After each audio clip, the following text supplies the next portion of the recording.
think COVID is sort of opening up many more possibilities, and it is driving new behaviors in companies and businesses.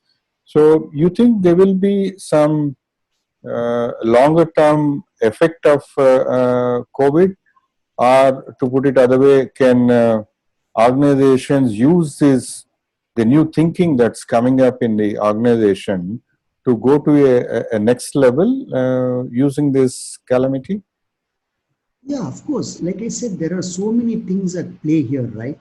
So, what is when I talked about long-term strategy, what we are trying to do here is wait and watch and see how Mm-hmm. things progresses. Primarily, imagine like in our industry, there is a general talk about a lot of businesses moving out and trying to see if they can make a permanent base in India, or if this is going to be true, then the strategies are going to change, volumes are going to be ramped up, there is going to be a lot of investment coming through.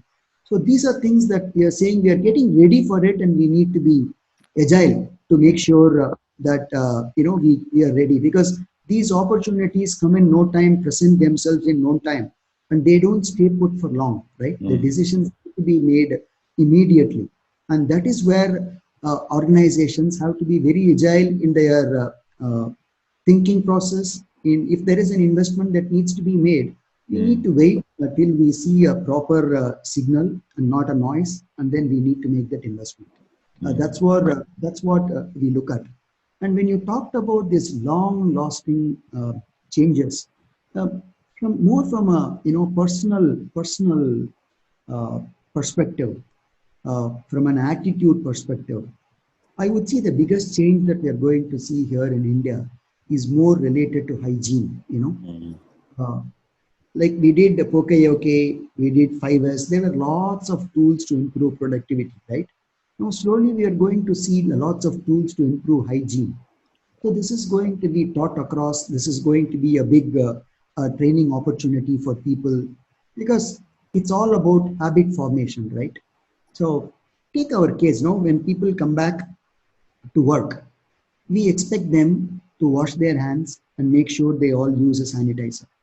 So this is just a hygiene requirement that is mandated by the organization and also mandated by the necessity, right? But how do we execute this is something that is very, very important. You need to make sure that it becomes a habit. It becomes a second nature for the employee to make sure that he washes his hands or sanitizers. So it's not going to be done when you're going to use the same bathrooms and you're going to use the same wash basins.